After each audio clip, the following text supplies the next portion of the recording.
Buenos días, jóvenes. Diego, si tiene problemas con sus filtros, por favor no los ponga. No tiene caso que ponga un filtro. Vamos a comenzar en esta sesión y que estábamos viendo precisamente la etapa probatoria y que estamos haciendo mención de algunas pruebas. Hacerles referencia que vimos ayer la prueba confesional y aprendimos por lo menos cómo hacer algunas posiciones. Bueno, les mostré cómo se hacen algunas posiciones para esto evitar que, bueno, pues me vayan a informar que no tengo ese derecho de las posiciones. En algunos procesos, jóvenes, decirles, por ejemplo, en materia familiar, específicamente en materia familiar, es donde su servidor ha promovido una prueba que se llama declaración de parte, ¿sale? Que como ustedes se dieron cuenta, en el Código Procesal Civil, donde está el 1.265, no está como medio de prueba reconocida la declaración de parte. Pero en materia familiar, sí ha tenido pues ese auge, por lo menos en materia familiar, como quisiéramos entenderla. ¿Y qué va a pasar con este tema de derecho familiar?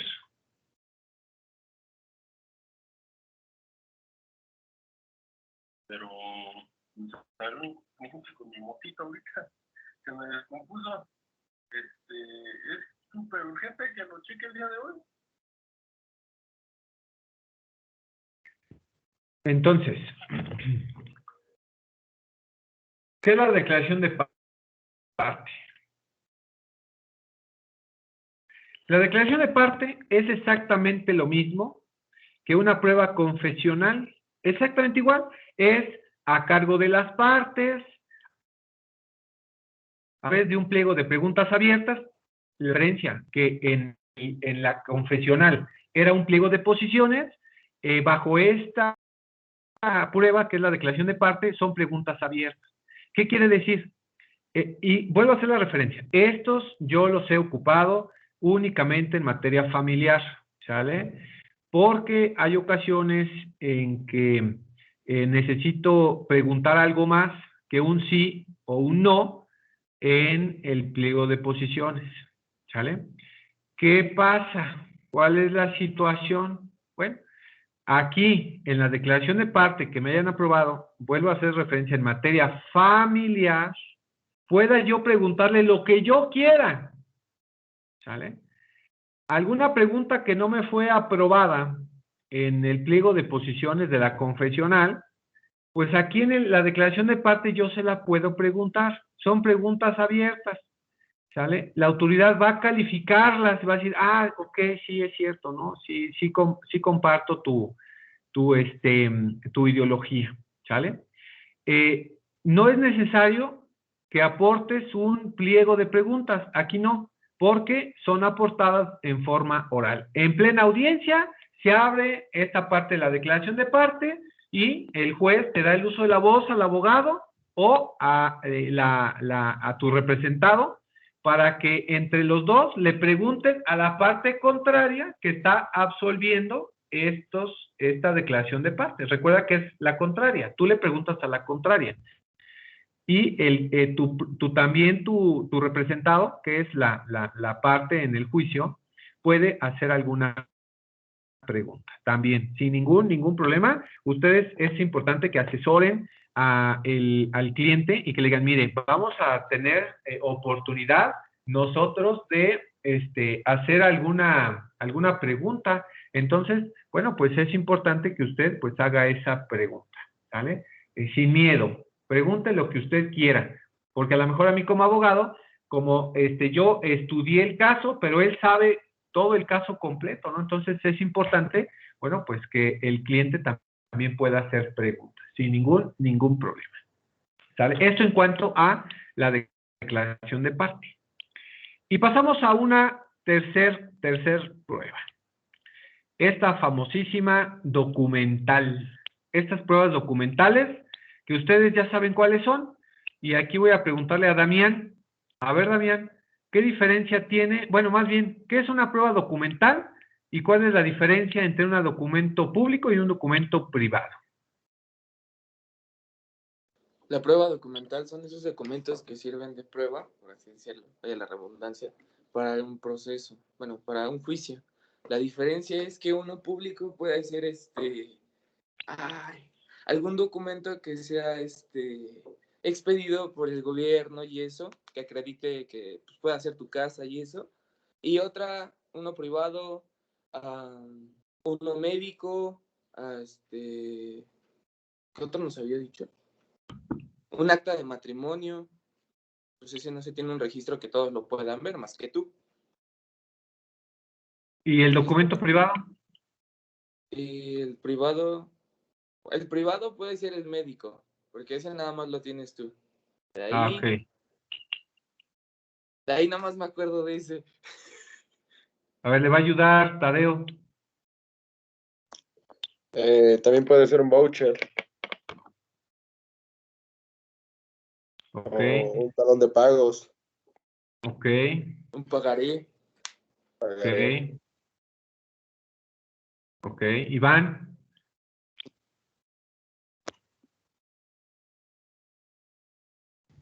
Pues yo tenía como entendido por privado un ejemplo, una escritura pública. O sea, una Ese es un escritura. privado. Ajá. Siento que No. una escritura de Por un. por eso se llama escritura pública, ¿no? Ay, perdón. Público, perdón. Y privado podría ser no sé, el pago de una manutención, pues el comprobante, ¿no? Puede ser. Puede ser. Miren, el concepto de un documento público, como ustedes hacen referencia y ponen ejemplos, es correcto. Estos documentos públicos son formulados por notarios, corredores o expedidos por servidores públicos que en ese ejercicio de esas atribuciones pues los emiten. Este documento público, para que ustedes tengan la idea, es que siempre lleva algún sello o alguna firma, ¿sale? De alguna dependencia de gobierno, ¿sale? Por eso se llaman públicos. A diferencia de los documentos privados, son los que no reúnen los requisitos de los públicos. Es decir, aquellos documentos que celebran entre ustedes, entre particulares, un contrato de compraventa, pues es un documento privado, es de ustedes. A diferencia de una escritura pública, una escritura de una vivienda, pues es pública porque pues, está precisamente ahí en el registro público o Instituto de la Función Registral, ¿sale? Las actas del registro civil, pues son públicas, ¿no? Entonces, por eso es que tienen esas características públicas, a diferencia de los privados. Y bueno, ustedes hacen referencia correctamente con estas situaciones. Ahora, antes de pasar a la pericial, nosotros cuando hacemos estos documentos, públicos o privados, es súper importante, súper importante, que nosotros los ingresemos básicamente desde el principio de la demanda, para que el demandado sepa que se está sometiendo, ¿sale? ¿Cuáles van a ser las pruebas bajo las cuales nosotros estemos solicitando, pues, el ejercicio de esa acción, ¿sale? Es por eso que en estas pruebas documentales, públicas y privadas, sepamos que nosotros debemos agregarla como documento base de acción, ¿vale? Siempre. Como dicen ustedes, que tenemos un voucher de pago, es un documento privado, ingrésenlo. Con ese van a comprobar que ustedes, ¿vale? Si ustedes consignaron, es una documental pública, porque ustedes ingresaron una consignación de pago al juzgado, sacaron unas copias certificadas, y bueno, pues es un documento público, ¿sale? En cuanto a las pruebas se pueda referir. Ahora bien, vamos a pasar con esta prueba pericial. Y estas pruebas periciales, debamos nosotros identificar por qué motivo estamos solicitando un perito, ¿no?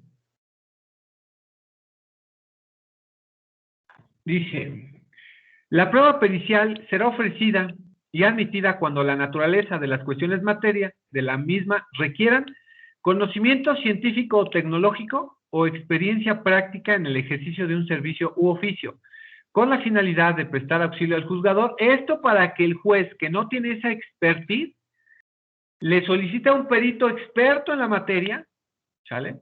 Para que al momento de tomar esa decisión, el juez tenga ese aval, ¿no? Pueda decir, o sea, yo puedo hacerlo porque tengo esta resolución con este perito. Me preguntarían entonces a ustedes, si voy a solicitar el cumplimiento de un pago, de un pagaré, ¿sale? ¿Qué prueba pericial voy a solicitar, Iván? Grafóloga, ¿no? Un grafólogo, ok. ¿Qué otro, Damián?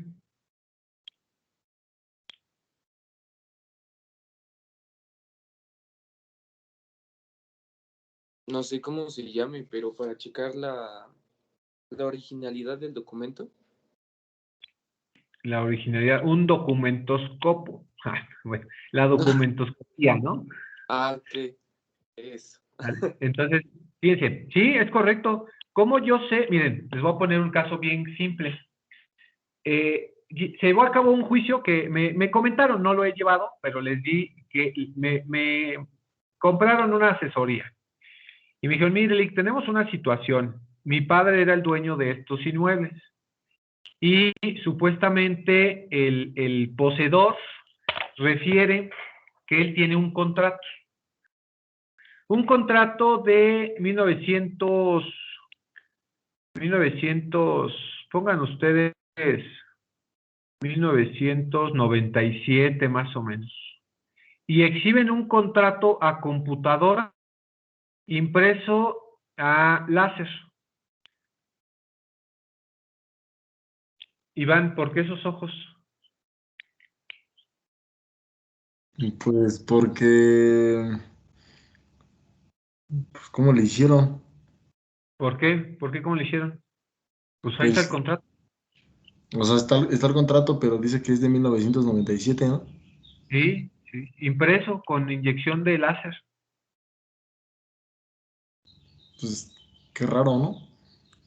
Es la ¿Por qué máquina de raro? escribir. Porque, pues, los hacían con máquina de escribir, ¿no? Exactamente. Porque en ese momento ni siquiera había impresoras.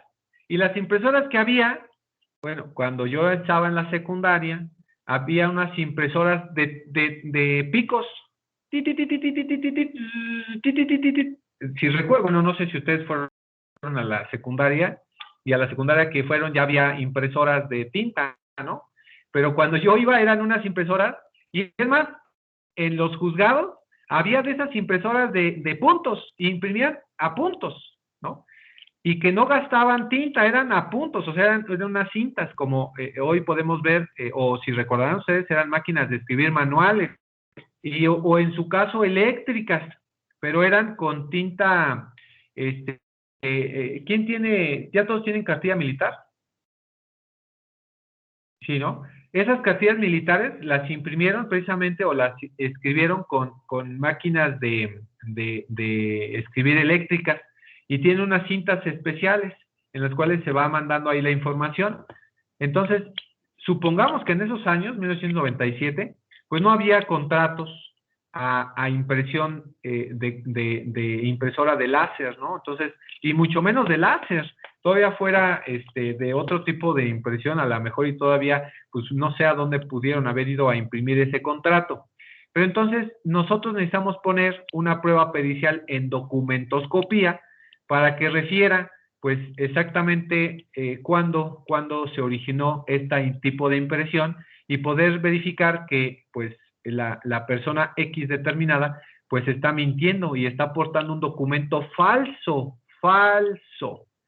o por lo menos no en esa época no estaban. Por eso ustedes sean más hábiles, ¿no? Y ni modo, está grabándose esta clase.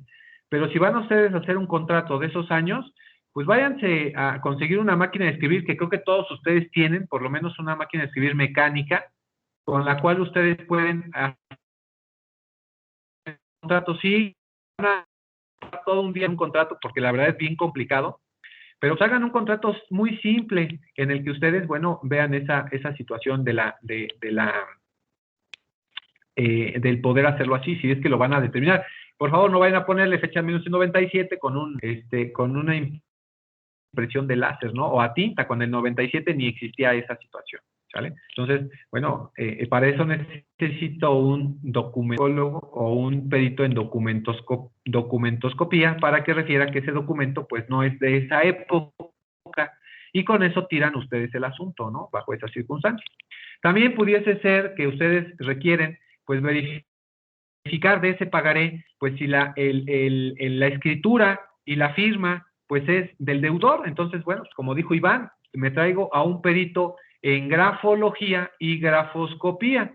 Recuerden, es súper importante que el deudor firme todo y llene todo el pagaré para que en el momento que yo quiera solicitarle el pago, pues no me vaya a decir en una excepción de nuestra acción y diga, su señoría, pues efectivamente yo firmé ese pagaré, pero como se puede dar cuenta, yo ese pagaré lo firmé en blanco, toda vez que esa no es mi letra.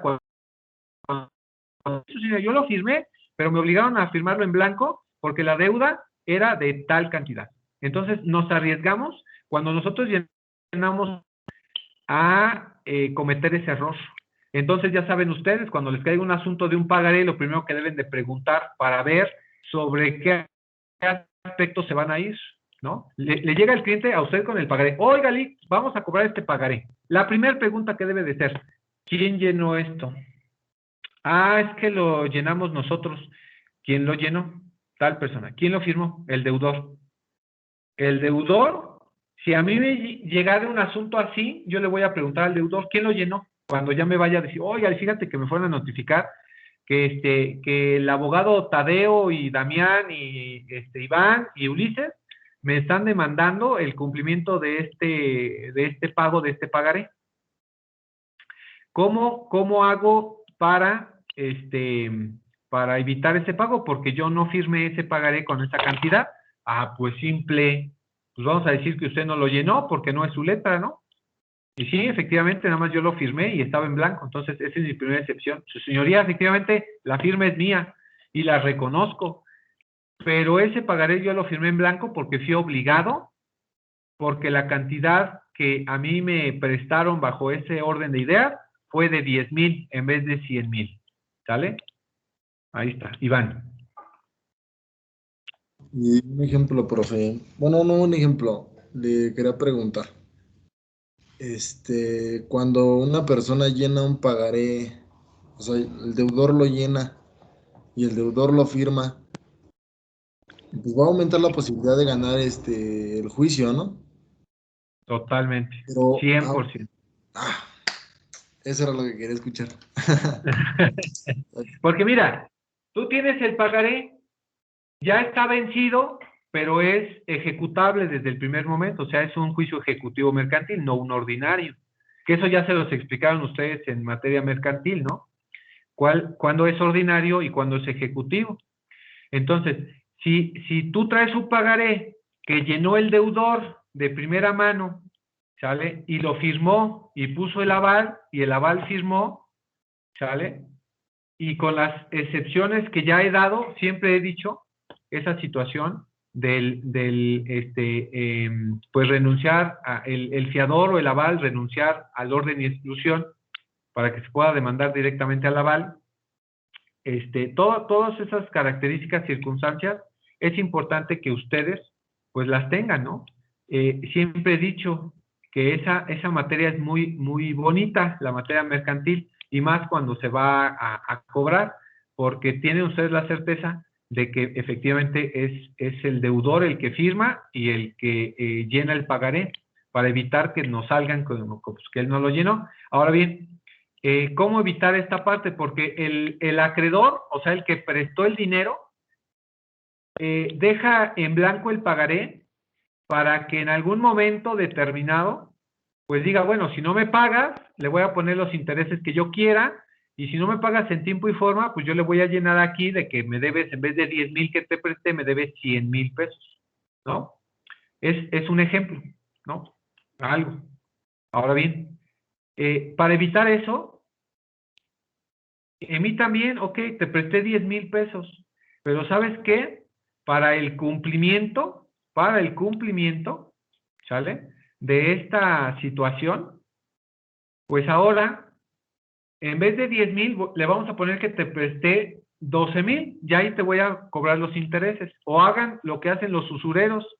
¿Cuánto quieres? 10,000 pesos. Órale, pues, fírmale aquí de que me firmas el pagaré de los 10,000 pesos a mi favor, firma y todo. Pero ya cuando le da el dinero, nada más le da 8,000.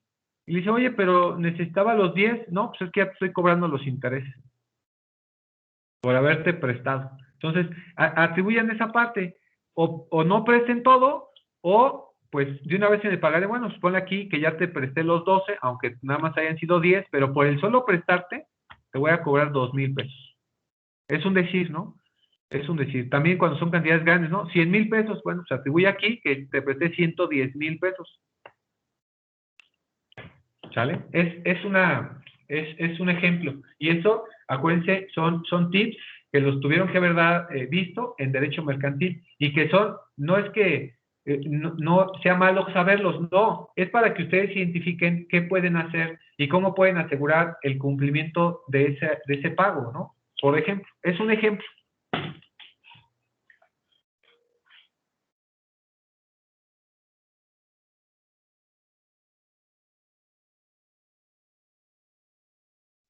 Uno de los requisitos, adelante Brenda. Profe, entonces, ¿sí existe más posibilidad de ganar cuando el deudor es el que llena el pagaré? El 100% lo vas a cobrar, 100% asegurado. Ok, porque si solo lo firma, pues puede decir que fue obligado, ¿no? Sí, y más si me vas a encontrar a mí como abogado contrario. Yo voy a tratar de explicarte todo, ¿no? O sea, hasta que me hagan un peritaje de que esa no es mi letra. Sí, sí, sí. Por eso tengan cuidado. Y es que no muchas veces está firmado en blanco, ¿no? Muchas veces tú como acreedor, o sea, el que prestó el dinero, lo llenas, ¿no? Lo llenas con tu letra, ¿sabes qué? Mira, para que esté bien llenado, lo empiezas a llenar, pues esto, y así, nada más se lo pasas al deudor y dices, firma, ¿no? Entonces, ya cuando vas a quererlo cobrar, pues lo primero que te vas a encontrar con el abogado contrario es que ese pagaré no lo llenó el deudor y puede atribuir que ese pagaré estaba en blanco cuando lo firmó y que no lo firmó o no le prestó esa cantidad. Ahora tú, ¿cómo le demuestras que efectivamente le prestaste esa cantidad? O sea, te empiezas a complicar esa situación. Ok. Profe, y una vez vi que, por ejemplo, una persona contrató a un abogado para su retiro de pensión, Afore y todo eso. Entonces, Sí, el señor firmó el convenio y el pagaré. A la hora de que ya hizo su retiro bueno, que ya recibió su dinero, no estuvo conforme con lo que el abogado le cobró, pero ya había firmado el convenio y el pagaré. Entonces ya no, por el lado, o sea, ya sí, ya está firmado eso, ya no hay nada que hacer, ¿no? y imagino que fue el 50%, ¿no? Que lo que le cobró No, esa persona. le cobró Del- 30. Ah, está re bien. Ah, ok. Sí, sí, porque supuestamente se aseguró por otro lado y le tocaba el 15 y que solamente le cobraban el 15 y así. Entonces, pues ya de este lado ya quiso como que, entonces, bueno, la chica es como pasante de derecho, entonces estaba como que espantada y así. Y yo le dije, pues creo que se supone que ya es, o sea, ya está firmado el convenio y aquí en el convenio especifica que te tiene que dar el 15%. En las cláusulas estaba tipificado del 15%. Entonces ya estaba súper espantada y le dije, según yo, no pasa nada. Entonces en este caso, pues si ya está firmado el convenio y el pagaré ya no puede hacer nada, ¿no? Pues no, definitivamente no. Ok. ¿Ya qué haces? Sí, sí, sí.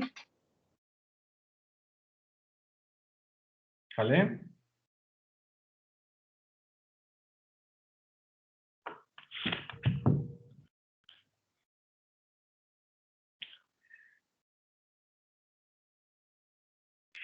Para que un perito pues pueda ser perito, debe tener título en esa ciencia, arte o industria correspondiente, ¿no?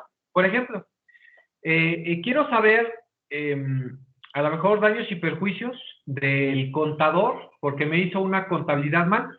Bueno, pues yo tengo que traer o a un contador o a un actuario para que me haga esas fórmulas para saber si el contador o el administrador está haciendo bien su trabajo en la empresa y a lo mejor yo puedo atribuir que pues me está robando, ¿no? El,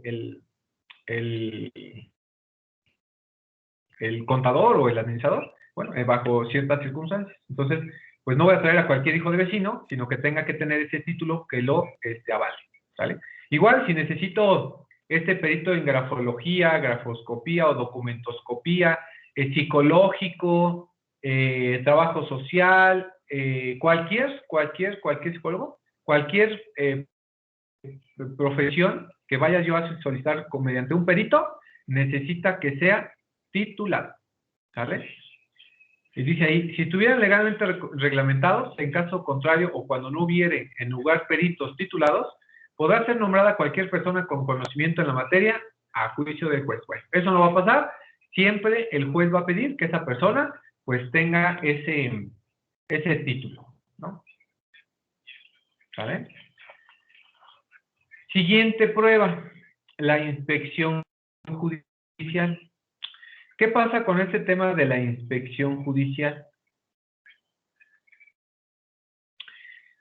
No hay tanto problema, porque como su nombre lo indica, pues es una inspección, ¿no? Y básicamente es que el juez, con su propio sus propios sentidos, pueda determinar algo y que sea mediante esa situación. Dice, la inspección judicial puede practicarse a petición de parte o a petición o disposición del juez, es decir, de oficio. Cuando pueda servir para aclarar o fijar hechos relativos a la litis y que no requieran conocimientos técnicos especiales, debiendo precisarse los puntos objeto de la prueba, sin estos requisitos no se admitirá. ¿Qué se les ocurre? Que el juez pueda ir a inspeccionar, él, porque es una inspección judicial, que él pueda decir, a ver, yo quiero ver de qué se trata. Iván. En el caso de una patria potestad, el saber cómo es que viven los niños, pues puede ir la juez o el juez a verificar si realmente viven los niños como se plantan los hechos. Entiendo tu idea, Iván, pero ¿qué crees? Que eso lo vamos a determinar con el peritaje en trabajo social. El trabajo social, el trabajador social va a inspeccionar precisamente todo eso, ¿no? Dice, a ver, ¿dónde van a vivir? ¿No? Los hijos. Ah, mira, van a vivir aquí. Saca fotografías, qué condiciones tiene la casa, de salud, higiene, protección, de todo hace inspecciones. Esto lo hace el trabajador social. Entonces, específicamente para eso, Iván, no te va a servir. Es más, ni te lo van a aprobar porque para eso está la de trabajo social. Vale, profe. ¿Quién más?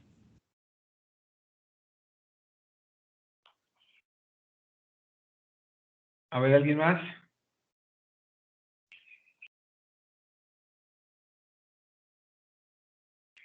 ¿no?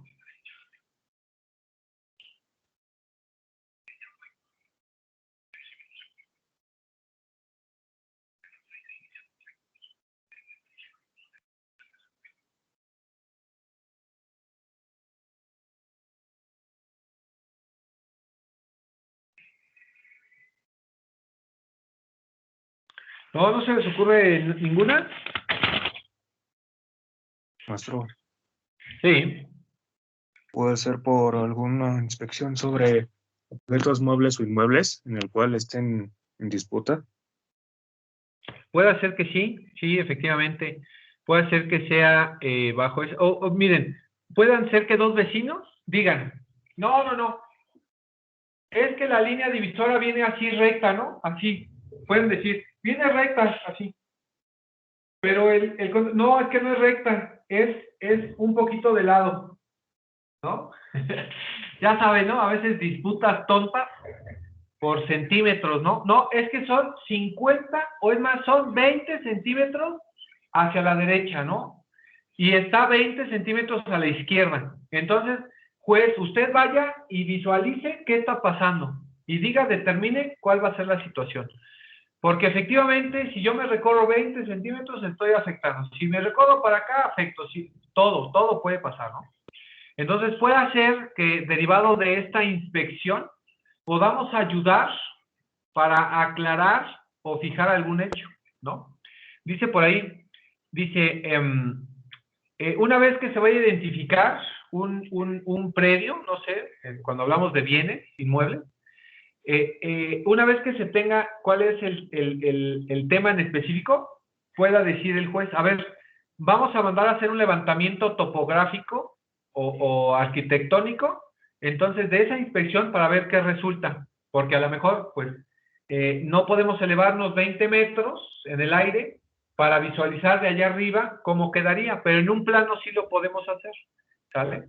Y ahora con la ayuda del Google Maps, pues pudiese ayudarnos, ¿no? En una parte. Entonces, todo esto va a ser parte de alguna inspección en la cual, pues, el juez deba de analizar esa situación, ¿sale? O que fue afectado por algo, ¿no? Por ejemplo, es que el que está construyendo afecta o afectó la estructura de mi barda y ya mi barda se ladeó, ¿no? Entonces, solicitamos que vaya a hacer una inspección para que el juez valore cómo están las condiciones de la construcción afectada y la que afectó. Entonces, puede hacer que se puedan tomar algunas tomas fotográficas, algunos videos, para sustentar esa inspección judicial, ¿sale? Y que en muchas ocasiones en una fotografía, en un video, no se aprecia como debiésemos observar en vivo, ¿no? De forma personal y directa.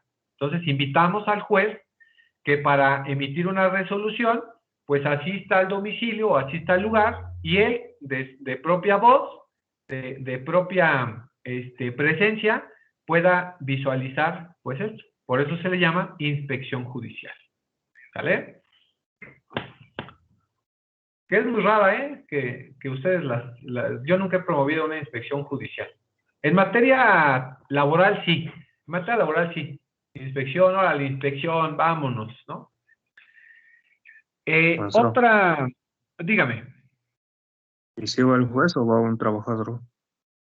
No, va el juez, ¿eh? Va el juez. O manda a una comisión. Normalmente manda al secretario o al ejecutor. Tadeo. Y en el caso, bueno, no sé si la verdad se pueda, en el caso de un predio invadido o algo así, También también. que se derive que está invadido. Bueno, ¿cuáles son las condiciones que esté invadido? Ah, ok.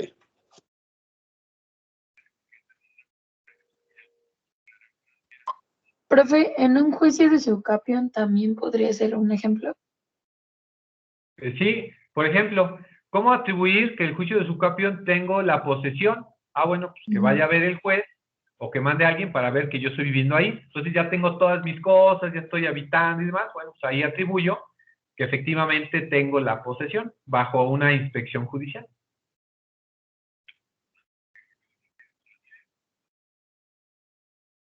¿Sí? La siguiente, una prueba testimonial. En algunos casos, estas pruebas testimoniales se vuelven pruebas reinas, ¿vale? Porque no tengo otro elemento con lo cual pueda yo atribuir lo que yo estoy diciendo, lo que yo estoy solicitando. Entonces tengo los testigos suficientes para demostrar lo que yo estoy solicitando. Entonces, a través de una prueba testimonial, yo puedo atribuir esa situación o comprobar esa situación a través de testigos. ¿Vale? Testigos. Primero, ¿quiénes están obligados a atestiguar? Bueno, todos los que tengan conocimiento de los hechos que las partes deban probar, están obligados a declarar como testigos. ¿Vale? Nosotros cuando tenemos alguna situación y que no hemos podido comprobar con algún otro medio, hacemos o describimos que quien estuvo presente pueden ser testigos. Entonces nombramos a testigos para que vayan a atribuir quienes presenciaron esa situación o quienes saben de esos hechos, esas circunstancias, y entonces tenga que llevar testigos. Y me dice el 1.327, únicamente puedo poner 3 testigos como máximo por cada hecho. Es decir, para comprobar un hecho, yo puedo poner hasta 3 testigos. Normalmente esta testimonial es un solo testigo para toda la demanda, ¿no? Normalmente. O sea, puedo ocupar hasta 3 para todos, pero puedo poner 3 testigos para un hecho, 3 testigos para otro hecho, otros 3 testigos para otro hecho. Lo puedo hacer, claro. Pero para evitar esta carga de trabajo, por favor, ocupe nada más a 2. Tampoco sugerirles uno solo. El hecho de un testigo singular pueda afectar la credibilidad. Entonces, evitar esa situación. ¿Vale? No refiramos un testigo singular, pongamos 2 y máximo 3. ¿Sale? Por favor, en esta de las pruebas testimoniales. Ojo, cuando nosotros querramos promover un testigo o querramos ofrecer un testigo, por favor, hay que especificar si ustedes van a traer a ese testigo o ese testigo tiene que ser citado por el juez. Es decir, supongamos que nosotros necesitamos traer un testigo que es muy, muy cercano a la contraparte. Pues no lo voy a poder traer yo, ¿verdad? Necesito citarlo a través del juez con un requerimiento para que se presente ese día y esa hora, para que esté presente. ¿Sale? Bajo esas circunstancias, bueno, pues yo pueda traer a esos testigos. ¿Sale? Si no los puedo traer, refiero a su señoría que no puedo yo presentar esos testigos y que lo haga a través de una orden judicial. ¿Vale? Ahí se refiere esa situación. Porque yo cuando ofrezca testigos tengo que señalar su nombre y su domicilio, si los va a presentar o tendrán que ser citados por el juez, sobre qué va a versar ese testimonio, la relación del testimonio con los hechos controvertidos, normalmente las relaciones, porque él estuvo ahí, lo vio, ¿sale? Y la exhibición de un interrogatorio y copia del mismo. Si no tenemos estos requisitos, no les van a admitir su prueba, ¿sale? Testimonial. Se quedará pendiente mientras ustedes no exhiban estos requisitos para que puedan solicitarse o les puedan otorgar esta audiencia de desahogo de pruebas, ¿sale? Entonces tengan mucho cuidado sobre unos testigos y tengan también mucho cuidado de que no ofrezcan los 3 o no ofrezcan los 2, que no se quede uno solo o que no puedan presentar a uno de ellos. Y bajo estas circunstancias, tienen que ustedes avisarle al cliente, porque finalmente el cliente es la línea directa para que para que se presente el testigo, ¿no? O sea, tiene que estar el testigo ahí por favor de el que lo está ofreciendo, es decir, nuestro propio cliente, ¿sale? Bajo esa situación, ¿sale? ¿Dudas? ¿Dudas con los testigos? No, profe. Ok, cuando nosotros No, profe. integremos este interrogatorio, necesitamos nosotros entregar un interrogatorio. Voy a ver si tengo un interrogatorio por aquí, que es uno de los que habíamos visto.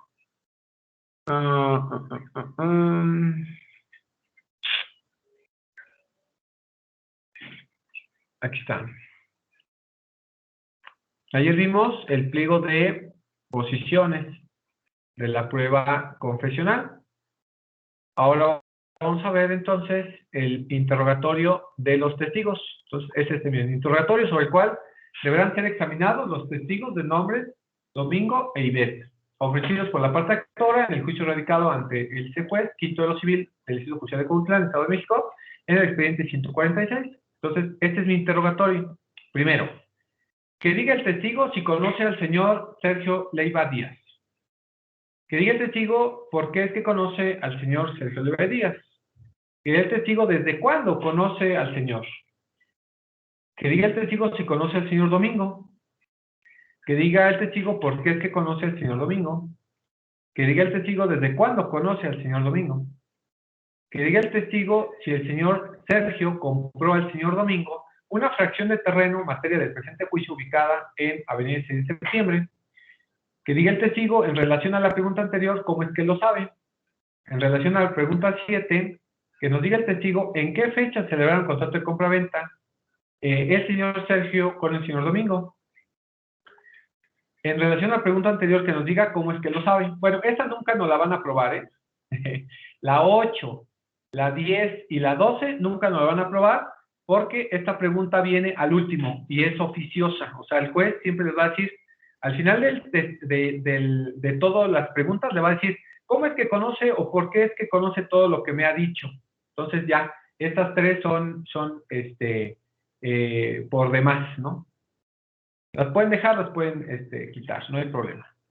Que diga el testigo si el señor, desde la fecha en que adquirieron la fracción de terreno, ha realizado actividades tendientes a la construcción y adecuaciones de su casa habitación. No, pues que sí. Que diga el testigo en la 13 si el testigo ha venido poseyendo en forma pública. No, pues que sí. Si ha poseído ¿desde qué fecha? Ah, bueno, desde la que se celebró el contrato, ¿no? De forma pacífica, sí. ¿Desde cuándo? Desde que se celebró el contrato. Son preguntas que nosotros necesitamos hacer en relación a este juicio. Este juicio es un usucapión y necesitamos atribuir cuáles son las formas en que se ha venido haciendo este tema, ¿sale? Mediante esa situación, bueno, se está haciendo este trámite, ¿sale? Son preguntas que se hacen a el testigo, ¿no? Son preguntas que se hacen a los testigos, ¿sale?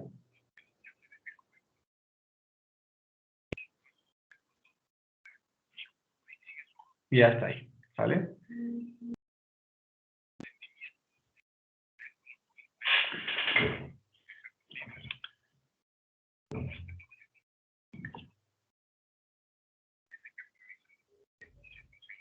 Bueno, ¿dudas con este?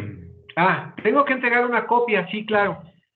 Debo yo entregar esta copia únicamente del interrogatorio de los testigos para que el abogado contrario quiera hacer repreguntas, ¿sale?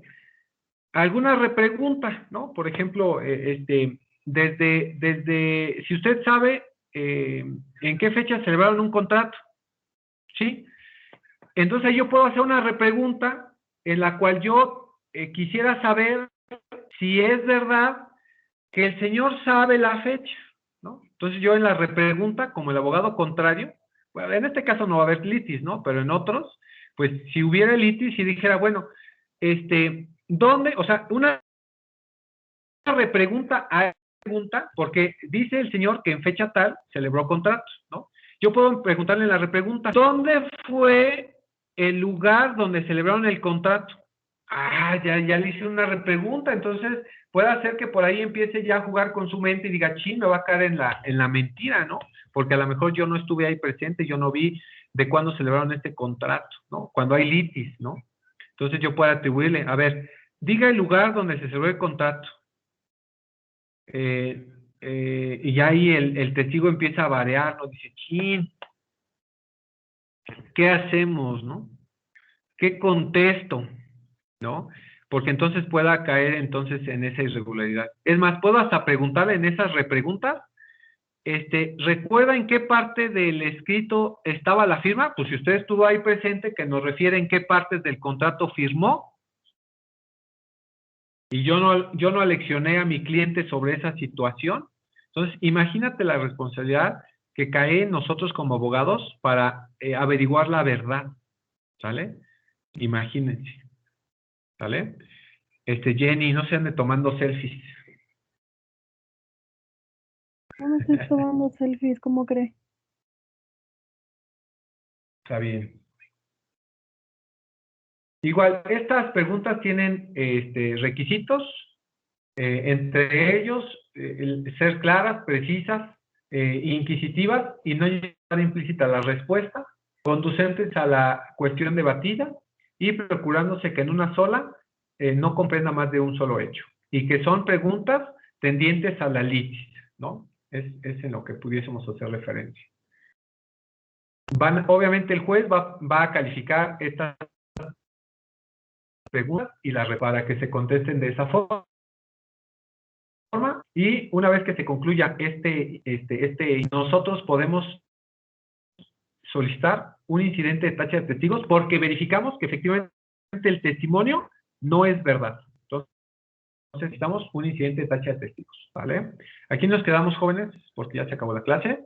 Nos vemos la siguiente. Cuídense mucho.